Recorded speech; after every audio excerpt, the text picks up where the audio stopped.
Thank you so much. Welcome, everyone. Welcome our panelists, as well as the journalists who are covering and writing about this subject. Thank you so much for being here today.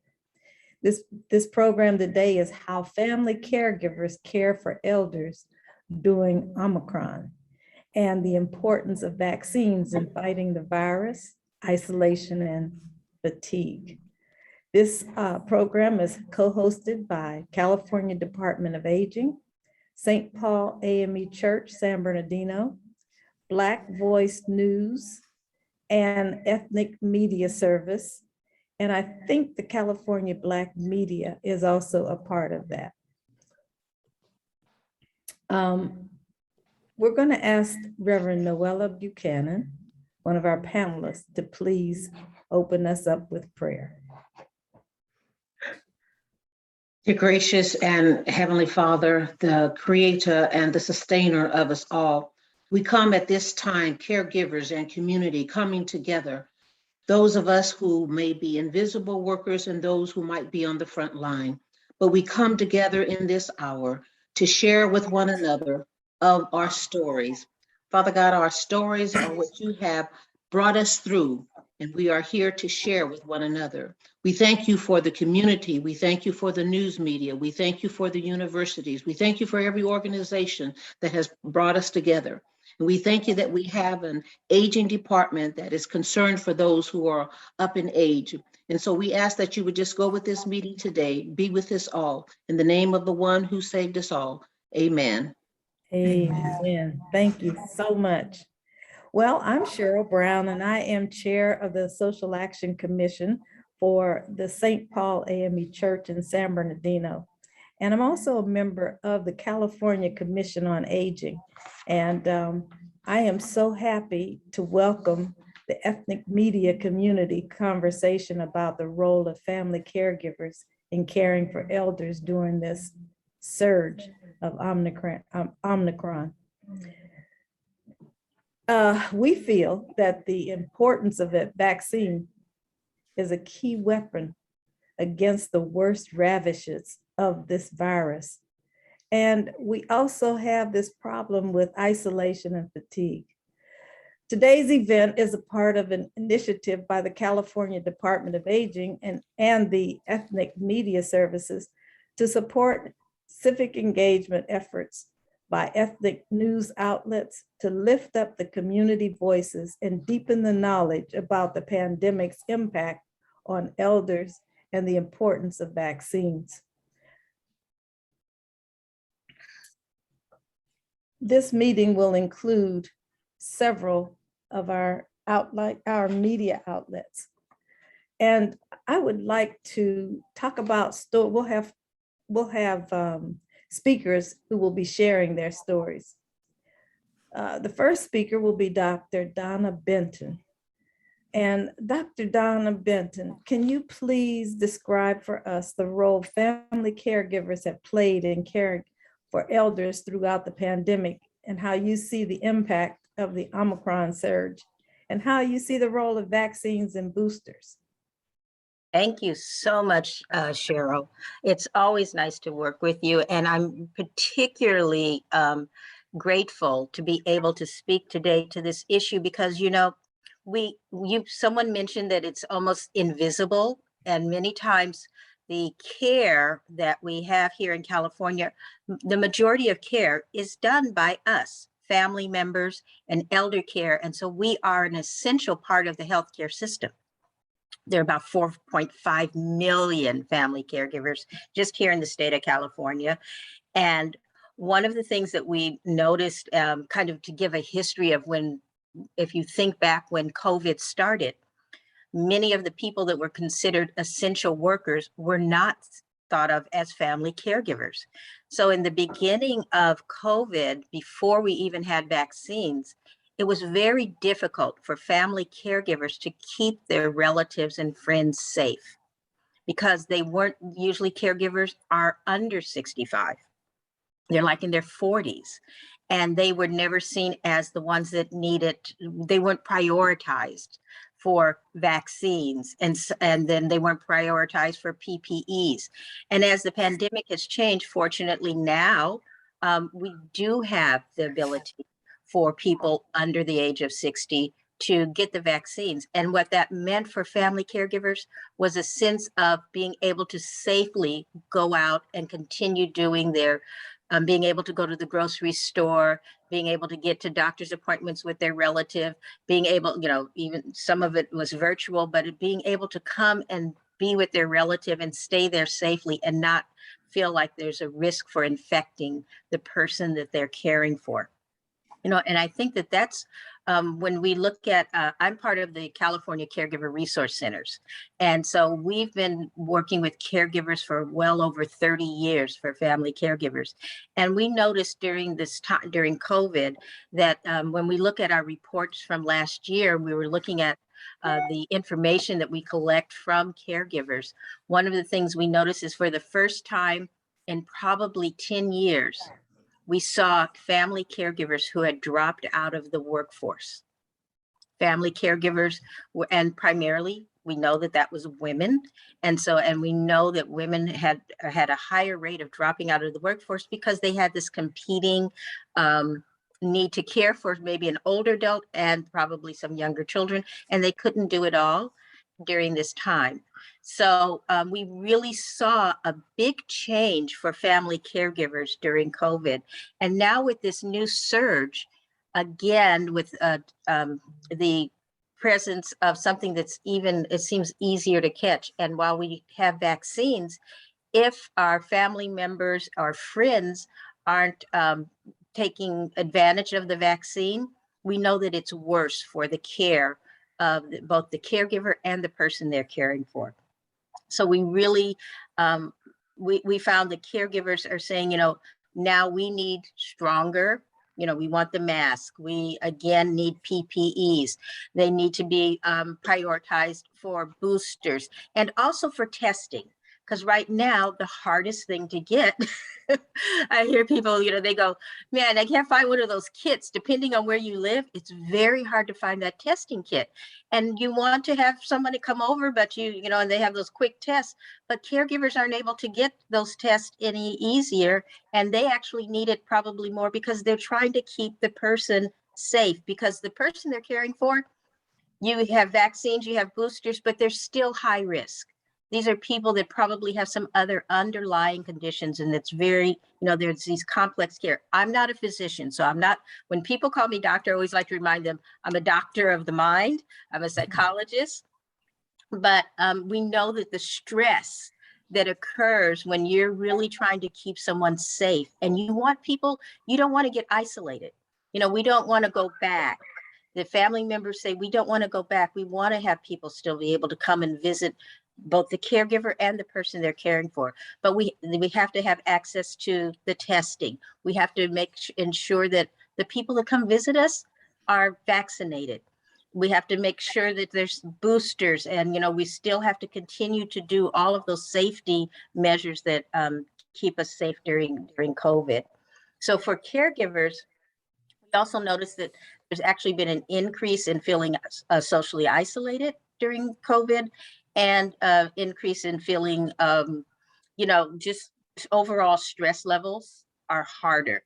And while we have some things that have improved, like the ability to make health appointments and use some of the virtual visits for healthcare, that still is difficult in some of our communities because we don't always have access to the internet. We may not have the right equipment.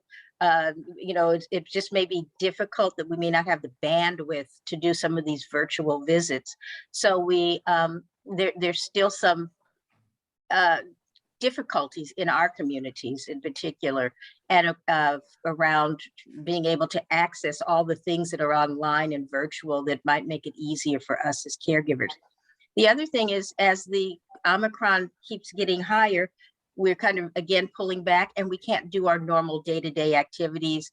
It's harder to get into the grocery store. It's harder to feel safe, even if you're boosted, to go into the drugstore and all of the places that you probably need to go to help continue with your overall caregiving. So I think that, today's discussion will really be able to think about how we're approaching this, the resiliency of our community, and how we're helping each other through this, what's now turning into an endemic, because, it's going to be, I think it's turning into like we have to get our annual flu shot. And then in between, we have to do everything to try to minimize getting infected and reinfected during this time. So I'm really looking forward to the discussion today. Thank you so much, Donna. One of the things you were saying is about the test kits. On television this morning, they said people were selling the test kits. Well, St. Paul is giving them away today. Great. And St. Paul, in giving them away, the pastor said, whatever you do, please don't sell these test kits. They are not for sale. And if you think you need to sell them, leave it where it is, because there are people who need the test kits. It was interesting. I think my daughter will probably, Regina may be on, and she probably talk about that as one of the comments that she makes. Yeah. But thank you, Donna Benton. Or people hoarding test kits when we really need them for caregivers. It makes it that it's what happened when the beginning of the pandemic for caregivers. They needed out the regular things that they used every day for their care for the person they're caring for, like alcohol and wipes and all of those things were just taken off the shelves. And those were just normal everyday things that they would normally use at home that they never had a problem getting before. And so we may, again, need to have some kind of priority for family caregivers, because they need these type of safety things, because they are frontline health workers and they need that recognition. Dr. Benton, could you please monitor the chat box for questions or I will do that. That you may want to answer during this, and we can then have a conversation, because I heard Sunita said that the White House announced today that they will be buying 500 million more test kits, and they're closing down all of the testing sites. I don't know if that's a good idea or not, but right now we have a testing site about 2 blocks from my house at the Seventh-day Adventist Church. And every week you can go over there and get your test. I mean, you can go as often as you'd like, but you can do that. And it really makes it a lot easier for those of us who are caregiving to make sure that we can keep our care, our charge away from that disease. From the disease. And I think that, if we're getting 500 million test kits, maybe we should look at in California, can we have a way of prioritizing and recognizing that the family caregivers need to have some priorities before they go off the shelf? Oh, that's a great idea. I think we need to start, maybe we can talk about that. The journalists can start writing that, because I haven't heard anybody talking about that on television or in writing at all. But now we have, Could I just ask one question of Dr. Benton, yes. which is access? How accessible has it been for caregivers and their patients to access boosters and vaccines generally? I think, as they opened up the age criteria, and they still have it for the older adults, it's like with every community, it's where are these pop-up clinics, where can you get your boosters? There's certainly, we have the health insurance, but for caregivers, sometimes it's difficult if you're caring for somebody who's more homebound and they have a high, they're more at risk. So I don't know that enough communities may have some people who can come and give boosters actually in your home. And I think that still is a challenge for many of our community members, because the older adults we're caring for, or someone with dementia, where yes, we might be able to get them in the car, but then it's going to create an entire problem, because they're going to be more confused. And then when they get back, they're not going to understand and they'll be more frightened. So when you have someone with dementia or Parkinson's, where you have to get them dressed and, that difficulty, if we can begin to find more health centers that can come to the homes in these special cases. And it's not just for older adults, you know, they have the same issue for younger children that have developmental disorders, all of those limitations. I don't think we have enough community health workers who can go door to door. But Well, that's just my opinion. We have to move on, and I appreciate the conversation. But I want to hear right now from Ruth Rembrandt. She's a caregiver for her husband. Ruth, thank you so much for sharing your perspective. And you see her background, you know that she's an AKA. I was going to try and change it, but then I saw USC, which is also my alma mater. So I thought, you know what, I'm going to keep my sorority up there. Thank you so much for allowing me to share my personal story. Being a caregiver, I am a caregiver for my husband, and my husband has been diagnosed with multiple myeloma, and he's taken a maintenance chemo. While it's not the drip system, but his immune system is not very strong. So I can't even imagine either of us not being vaccinated, even though it may not preclude getting it, but the chances are a lot less that it would be detrimental. Because of his ailments, he really cannot afford to get a cold. And I was thinking when Colin Powell passed, that was exactly what he had, the same thing that my husband had. And I think that he perhaps was right in the middle of this treatment. And so his immune system was compromised. He just couldn't fight it off, which is why it's so important to guard. I do everything for him. You know, I take him to his doctor's appointment, and because we're in all the time, I take him on a ride or whatever. But he has two strikes against him. Number one is his age and also his medical issues. So I just, as I said, I could not imagine not having it, the vaccine. And, you know, we talk about caregivers, it's important that we be vaccinated.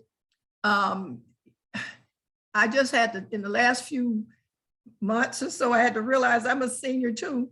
So sometimes I feel like I need a caregiver as well. I just recently did a mammogram, and now I have to go in for a biopsy. And so, you know, the caregiver sometimes kind of needs a break, or is not always there to take care of the other person. And then the other thing is that for me, if I get it, I might be able to withstand the infection a lot better than my husband would. So I just recently took a trip out of state to Texas. And when I came back, I had to mask in my own house and stay away until I could get a test to make sure that he would not be infected. You know, in addition to those things, he's got heart failure, he has high blood pressure, all of those things. And so he would definitely be at high risk.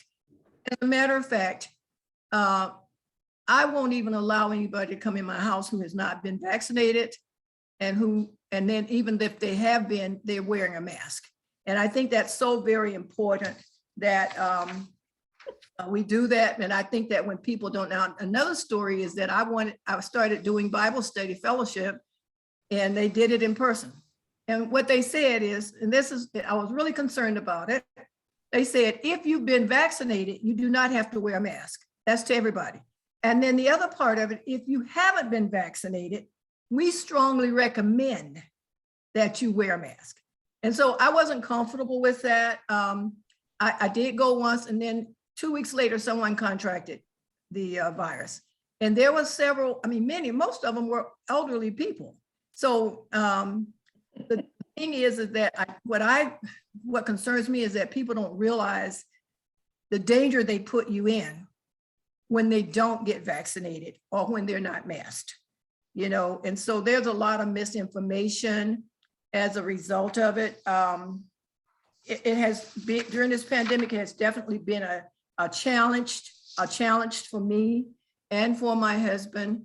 As a caregiver, the things that my husband used to do, like taking out the trash, or something breaks in the house, you got to take care of it. It's not just taking care of the person, it's taking care of the household. And so, again, I just, we all wish this would be over, but it doesn't look like it's going to be anytime soon unless we take seriously the importance of vaccinations. And, you know, I've heard people say, listen, I heard people say, I don't want to put that in my body. I don't know, they did it too quickly, and they didn't. They got misinformation because they've been working on that for years before the pandemic. But you know what I say to my friends when they say that, I don't try and convince them. Otherwise, I say you have two choices. You can either choose to have this vaccine in your vein, or you can choose to have formaldehyde in your veins. Yeah. Because that's how serious it is. That's true. Wow. Wow. That was, I had never thought about it that way. So go ahead. It's like playing Russian roulette, you Yeah. know, with your life and with other people's lives. And those people are playing it with your life, with my life and my husband's life as well. Wow. Thank you so much, Ruth. Please stay around so that we'll have more questions later. Our next speaker is Reverend Noella Buchanan, who will share her perspectives both as a recent retired pastor and a family caregiver. And she'll be talking also about vaccines, Omicron, and caring for elders. Right. Thank you so very much for giving us this opportunity to come and share our story. Hallelujah. I started caregiving almost 35 years ago with my mother-in-law. Then after my mother-in-law, my sister-in-law, and then after my sister-in-law, my mother, and then my husband. And now I have a cousin who is over 100 years of age, and I am her primary person that is responsible for her. And what we're looking at people who are hesitant. They're cautious and they're uncertain. And also typically the ones that we are taking care of, because this is the Department of Aging, are much older individuals. And those individuals have lived through a time when we could not trust. We could not trust there's a trust factor in this. And when you talk about invisibility, too often our seniors are invisible. So let's just talk about the trust factor first. First, the trust factor is going back historically, and especially in our own community. But as a caregiver, we have a responsibility to acquaint them with what is going on, acquaint them with, by receiving the vaccine, that, well, first we have to be honest with them. We have to be honest with them that if you get the vaccine, some people have side effects. But as Mrs. Rembrandt says, there is a choice. It's like Russian roulette. And yet I think if we're honest with them and let them know that there may be some side effect, but the overall covering that they have is more important than the side effects that they might have. We also have to let them know that, to be honest, that everyone who gets the shots will not get COVID. But we need to share with them that those who are in the hospital right now and those who are dying are the ones who have not received the vaccine. And so even though there may be some side effects, even though we may get it, those who have received it, the vaccine, if they have COVID, usually they are able to take care of it at home. And as Dr. Benton has said, that it's very difficult now for us to get our loved ones into the hospital. And so it's vitally, vitally important. There's another area, faith. Most of our elderly people are people of faith, and they have this belief that their faith is going to carry them through. Now, you know, I'm a retired preacher in 3 generations of preachers. So, you know, I do believe in prayer, but I also believe that a way has been made for us. And we need to share with them that if God has opened up a way for someone to come up with the vaccine, we need to trust. And part of our trust comes in what we are seeing. We are seeing loved ones die, and the loved ones that are dying are the ones who have not taken the shots. The loved ones who are overcoming even though they may have some discomfort. And the reason, Noella, why do you keep putting that out? Because I think when we don't tell people the truth and something comes up and they have some sickness for a couple of days or a couple of weeks, then they think, see, they lied to me. No, it's some of the outcomes. And so I think that is very important. There's a mental anxiety that is going on with so many of our elderly people right now. And one of the things is an elderly person can't stand in line for 2 and 3 hours. An elderly person can't go to 4 or 5 different places to try to find the vaccine. So once again, as Dr. Benton has said, another way has to be made out. And we need to talk to our representatives well, this is just, I don't know if this is just California or the whole state, but anyway, wherever our representatives are, and say that the elderly, stimulus checks are good, but we also need home care. I'm just going to stop right now because I know you have several other people, but if there are any other questions, feel free to call back on me. But, I want to say one thing. We have support groups. The part of the group, the St. Paul and FAME Los Angeles, as well as USC and the Inland Empire CRCs and all the other CRCs, they have support groups. And I really believe that these support groups, when we have our elderly people come to the support groups, some of the other elderly people, some of the other caregivers can also help them share the information about getting the shots and getting the boosters. Thank you so much. Well, we're doing really good on time. I know. And Cheryl, could I ask Reverend Buchanan a question? And Sure. I invite other people, because this is really a roundtable conversation. I would wonder, Reverend Buchanan, as a pastor, did you find a great deal of hesitancy among the people in your church towards vaccines? And if so, was there your message of faith is that God inspired doctors to develop the vaccines? Could you say a little more about that? Yeah. Well, first, let me say this. I'm retired now, so I'm just an associate. But there are our pastor encourage, first place, anybody that comes to our church must have their temperature taken and they must wear a mask. And for a 2-year period, we did not have anyone that caught COVID. Because we put these in. Now, there are many pastors who have not encouraged their people to do it. And so I can't speak for the whole faith community. I can only speak for ours.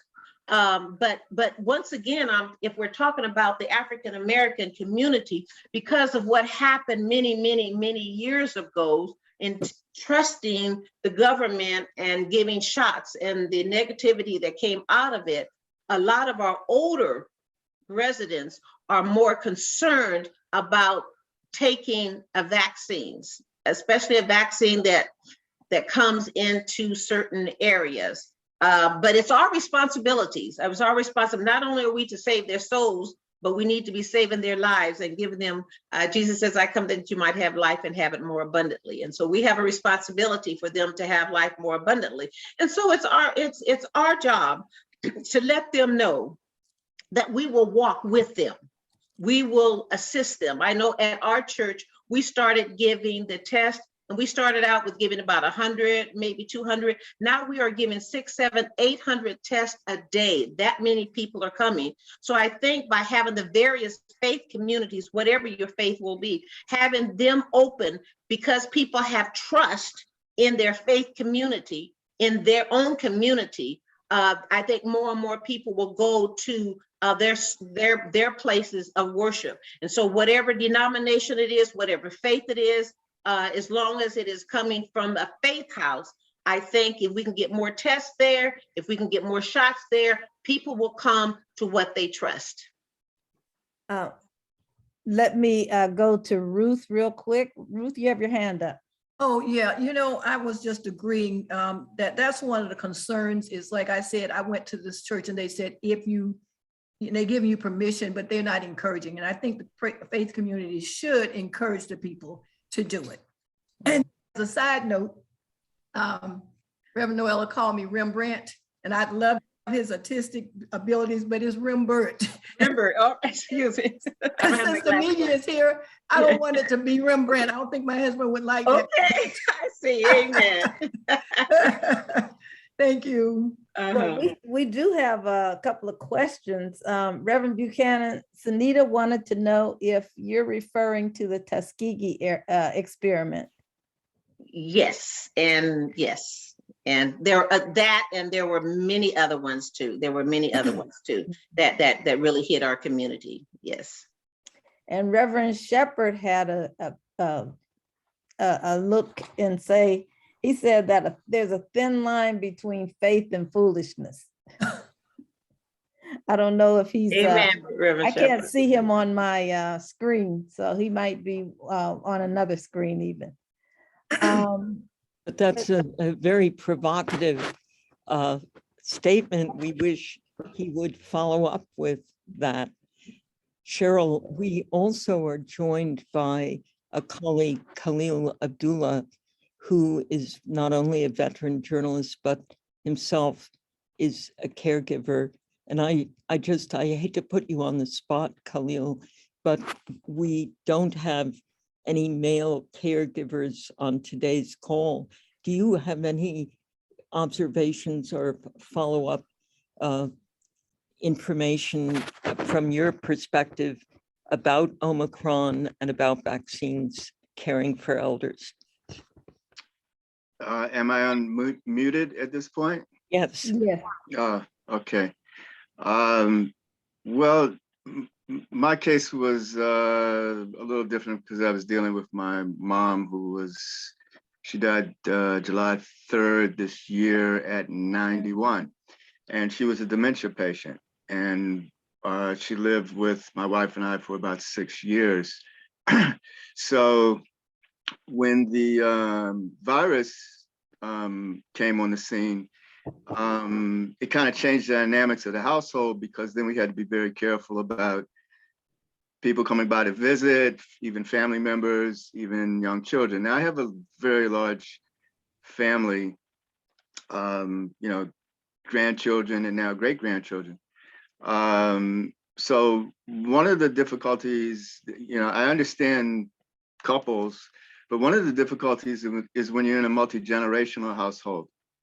So if you have a 3-year-old who has a mild case of the virus, you can't socially distance that 3-year-old from the mother or the father that's in the household. So it is a very challenging, arena. And I think for folks who are proactive, it's kind of they're drawing as much information as they can from people whose opinions they respect to find strategies to mitigate. Like, for instance, everybody doesn't have to go to the store at the same time. Someone can make a run for 4 or 5 families. So the more people who are in the game, and we saw this with our own family, in other words, my mother's grandchildren would come by and help bathe, for instance. Like, one would come by one day, one would come on the weekend. So we have the advantage of having a large family, so we were able to depend on each other. But typically there's either neighbors or family members or church members, but unless people get out of their own bubbles, you don't know what other people can do and how they can contribute. So part of this is really just the internal dialogue among those that we're interacting with to say, hey, what you're seeing and what I'm hearing is caregivers fatigue. I mean, that's the primary, elephant in the room, is that the caregivers get burned out. Now, what do you do? What do you do when the caregiver's sick? So yeah, all the way around. I got it. I've been there, right? So I understand it. And what I'm saying is that unless the caregivers are talking to each other and family members are talking to each other, I mean, look, it's kind of like you put your buckets down where you are. You can't bring everybody on board at the same time because they're not there yet.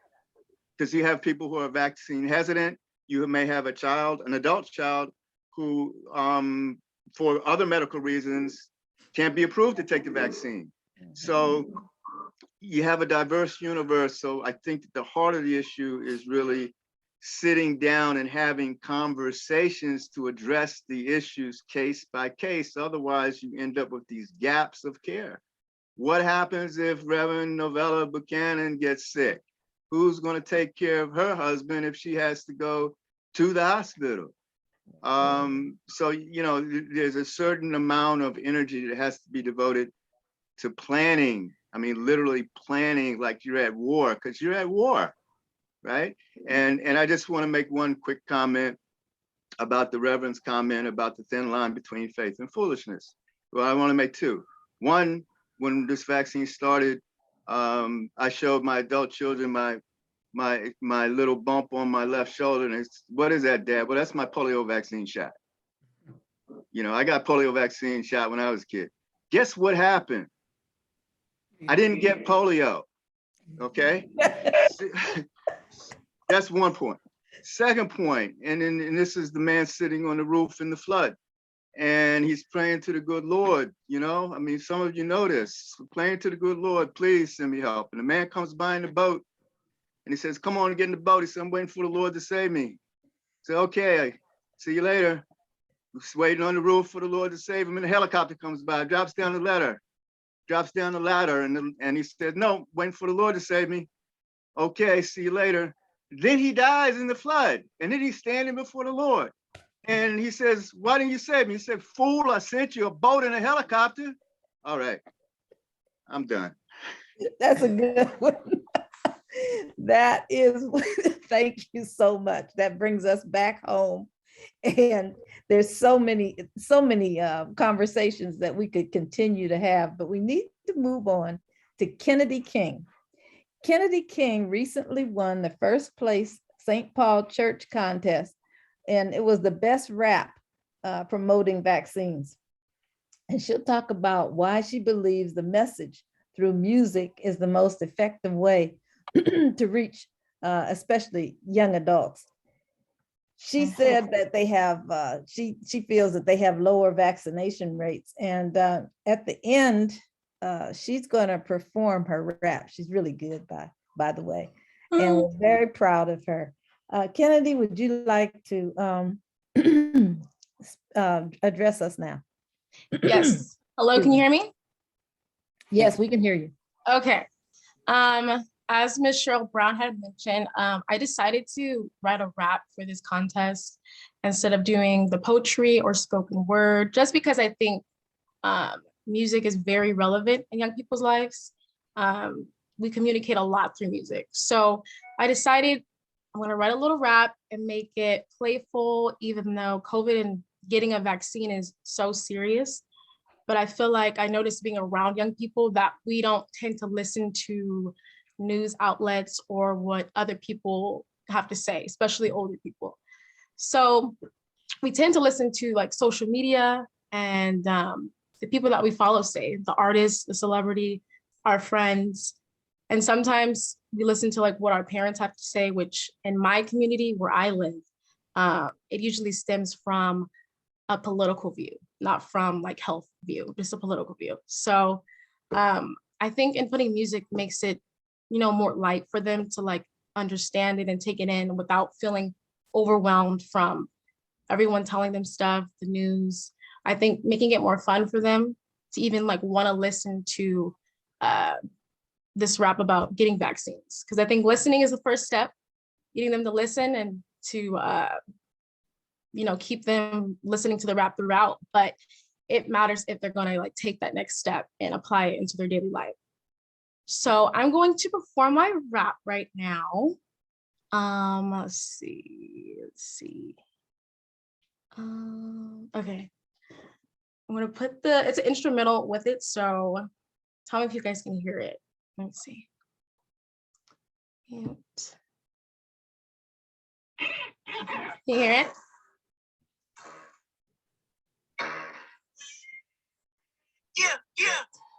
I remember back in 2020 around March, a pandemic hit the world and quarantine had to start. COVID started spreading, people getting really sick. Everything closed down, yet it came really quick. But I'm gonna tell you something that you really need to know. A COVID vaccine is the way you need to go. Don't be scared, don't be shy, everything's all right. This COVID vaccine could really save your life. FDA approved, yeah, you heard it, it's a fact. Get that vaccine so we can interact. Fauci said, get that vaccine and run it back. The booster is here, you can run and tell that. It's that J&J, that Pfizer and Moderna. Pick your shot, it won't hurt ya. Tell your family and your friends what we need to do so we can get back living the way we used to. Sunny, give that. Sunny, give that.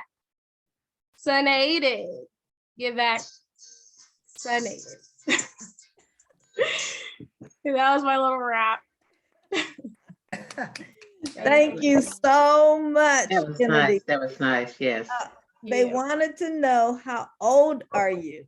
Someone in, 22.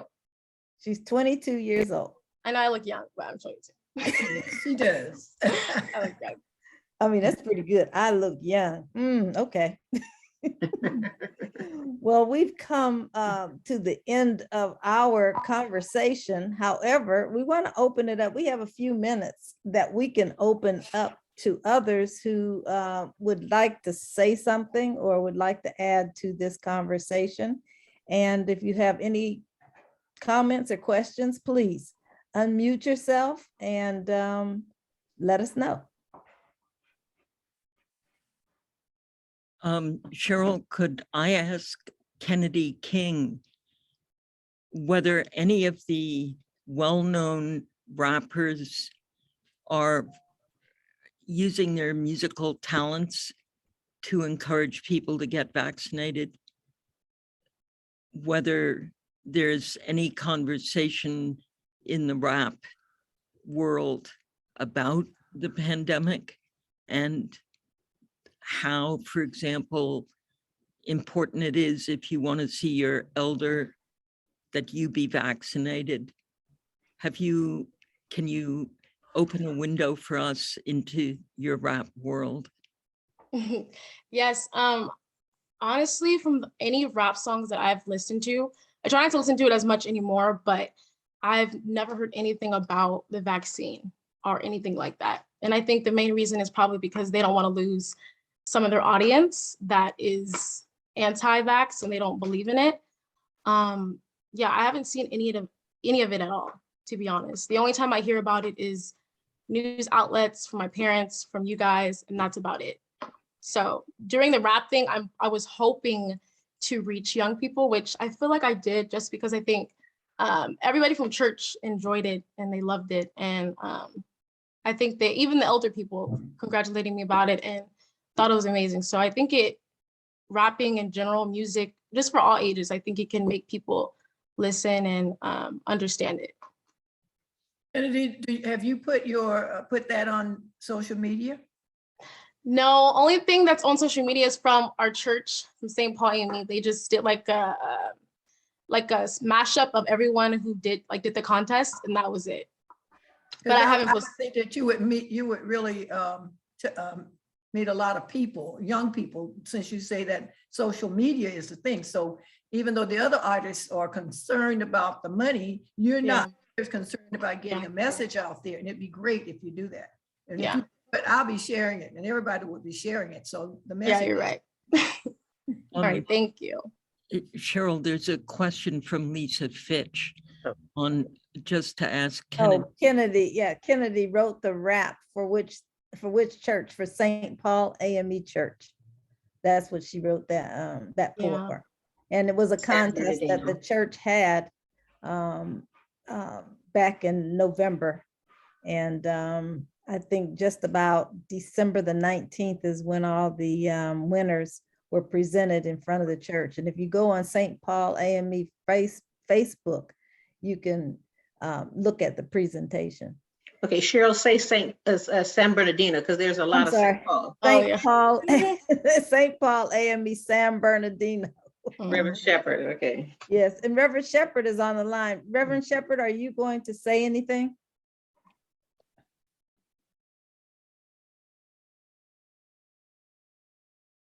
He- We- Anything? Huh? Any- Yes, Pastor Shepherd. We do have another question that came up. Okay. It says, today the Supreme Court, this is from Peter Sherman. Mhm. Today the Supreme Court just denied Biden's vaccine mandate. Are there concerns about how this might impact caregivers and their families? Wow. That is interesting.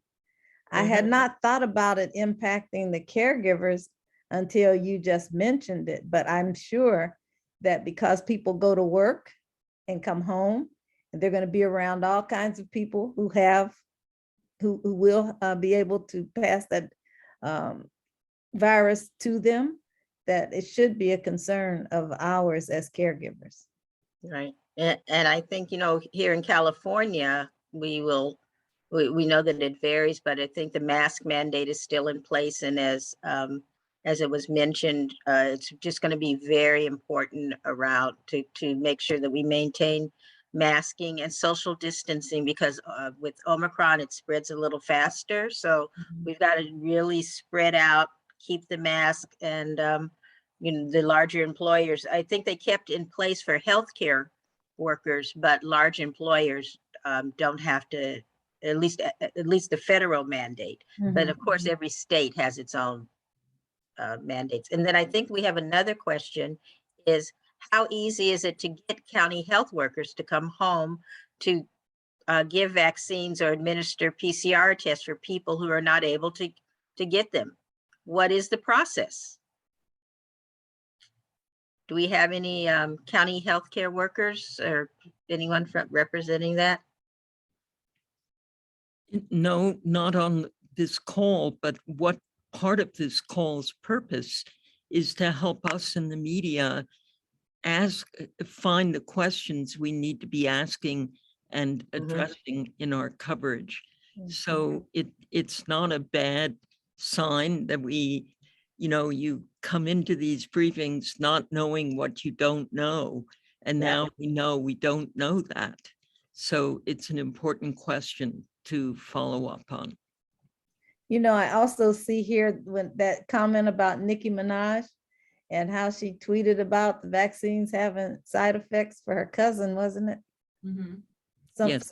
Something. I think she got a lot of pushback on that because it wasn't scientific.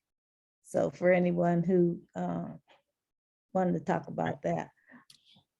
That's why I said it's very important to be honest. There are some people that have side effects, but the side effects are not greater than having the Omicron or any part of the virus. And if you tell people ahead of time and tell them that it's usually several weeks or something else like that, and even if it might be longer, it still is better. And so I think by being honest, I think is very vitally important. Yeah. I have a question also as somebody who's been a caregiver for my dad and for my husband. There are times you feel so alone, and I think our speakers addressed that.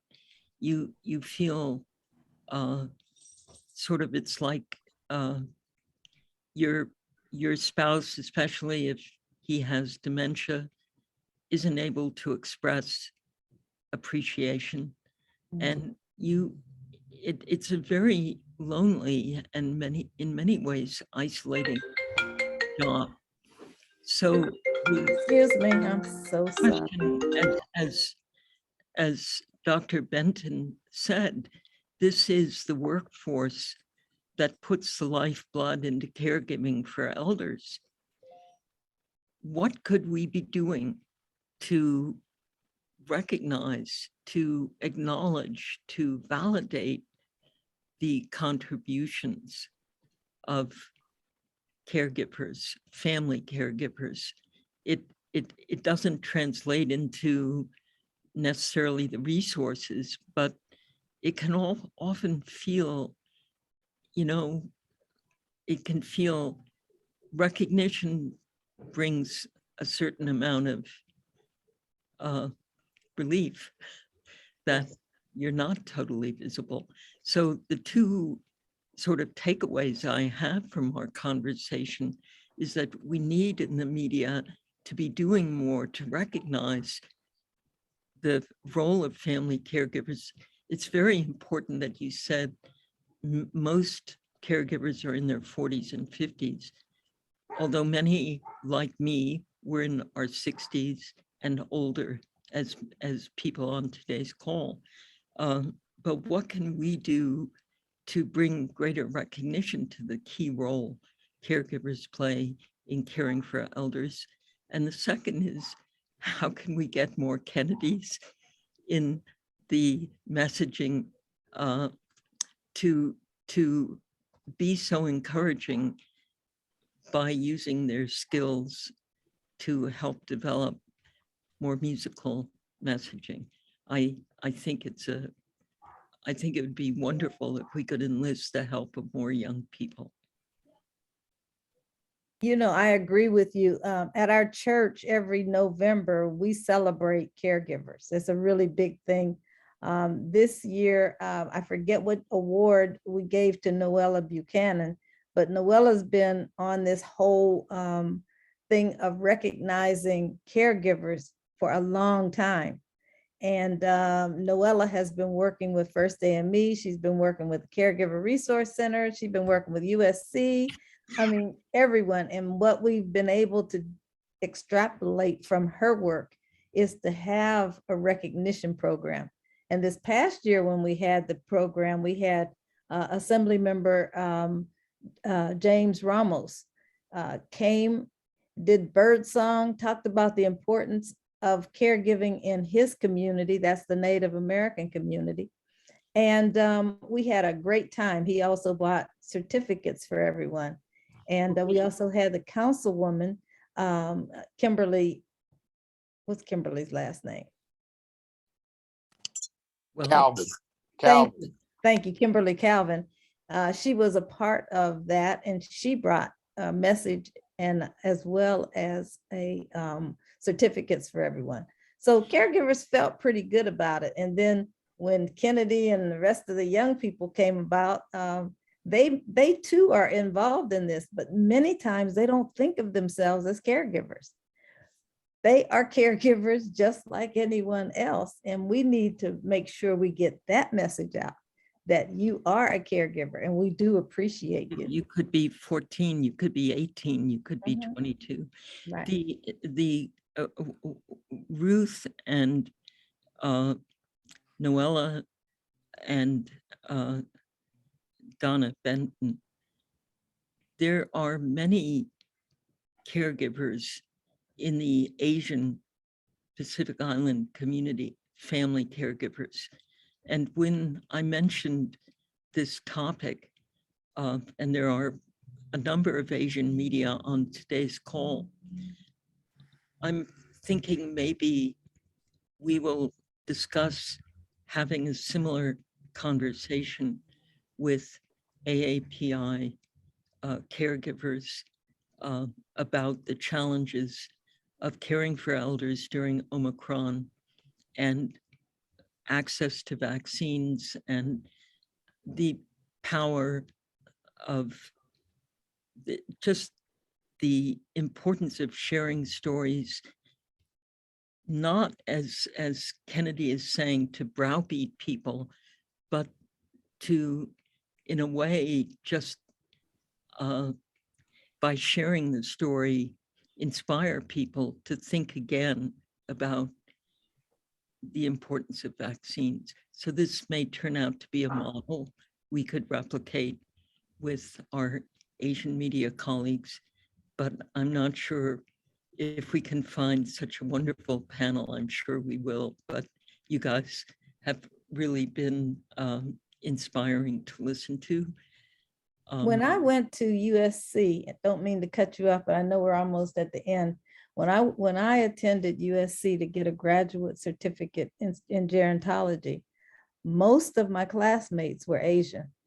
And we would sit around, talk about, when I did come in, we'd talk about, you young people, why are you in this class? And they said, because at home, we have to take care of our elders. That, I forget what it's called, Donna, maybe you can help me, but it's something that they have in their culture that says this is what you have to do. There's no ifs, ands, or buts about it. So I think that it's too bad that we all don't think the same way, but I think it's important. And I've been a caregiver since I was 12 years old. So I know how important it is. But Donna, would you like to go first? And you have a minute to wrap us up here. I just would like to say that, you know, the importance of being able to get vaccinated, to be able to have other people come visit, relies on having vaccines, having availability for testing and for masks. And if the media can really get out the story that we understand that people may be hesitant, but if we can respect the fact that the lives of the person we're caring for and the caregiver rely on people respecting the fact that maybe if you're not vaccinated, you have to respect if someone asks you to stay a little further away. Thank you. The next person would be, let's go to Kennedy King. What would you like to see happen, Kennedy? So as a young person, I just feel like somebody who had COVID, mine was very mild. I think that we need to be more considerate of the older people around us, like our parents and our grandparents. So I think if we can get in our peers' heads and remind them, like, even though it's not about us, just because like me, mine was very mild, but my parents had it, my grandparents had it, and theirs was much worse than mine. Mine was hardly nothing, but because I have to consider that I have family. And so I think if we can get in our young people's head that if you don't care about yourself enough, care about, you know, your elders enough, because we have to look out for our elders in this generation. I really think so. Thank you. And Reverend Buchanan? I would just like to say a door has been opened up and we need to encourage people to go through the door. And Reverend. Oh, I almost called you Reverend. Rembrandt, could you please? Oh, Lord, help me. You know this what? lady can pray, so I don't know. Go ahead. You know, one of the things that we haven't talked about is insurance, how some people now, we have a great insurance. And so recognition is great, but sometimes you just need a break. So my insurance company started last year giving us, my husband and I, 16 hours each a month for non-medical. I mean, they'll come in and they'll shop for you, they'll clean for you, they'll do anything. And that means a lot. So I don't know, it seems like there should be some consistency. Those things should not just be available to certain people, but that insurance companies are to do that. I don't know how, it was United Healthcare, Medicare Advantage. I don't know why, I didn't know they were doing it, but all of a sudden I have a housekeeper that comes in because I don't need them to go to the store, but if I need something, take the trash out or whatever, they will do all of that. And I think that those kinds of things, the insurance companies need to be some focus on that, because you're right. It's an interior designer, and I've gone to a lot of homes, especially into Asian homes, and they always have an elderly person there that they're taking care of, and they're so kind with them and everything. We certainly could use a lesson from the Asian community. Cheryl, Yes. we have, I think, Regina Wilson would like to say something. Oh, Can go we ahead.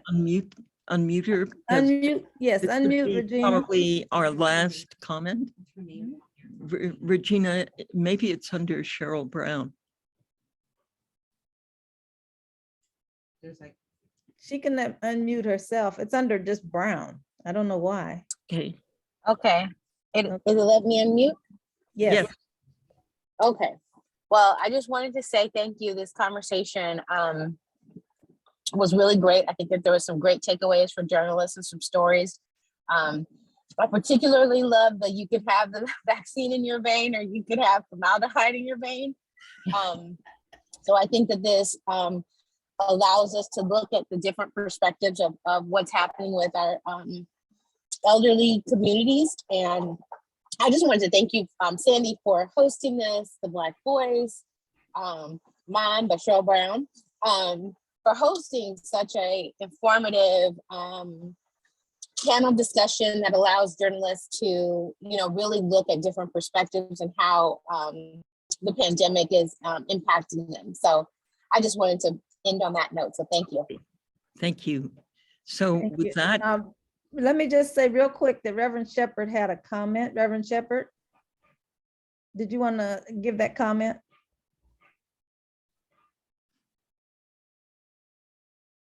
You have to unmute. Thank you, Sister Brown, for that. No, let me say thank you for this conversation that is much needed.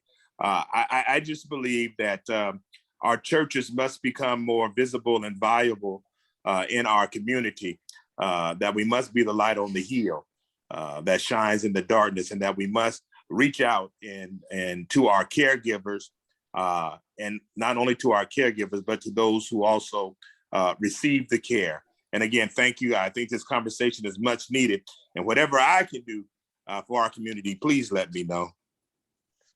Thank you for the test. You already did something today. thank you.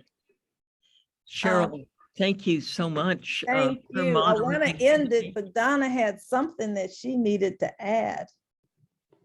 I saw something from Donna. Donna. Nope, nothing from me. I was just answering questions. Oh, Yeah. okay. No, I thought that fine. was from you.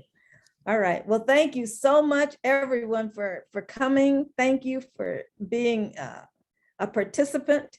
Thank you for giving us words of wisdom, as well as some things to kind of smile about.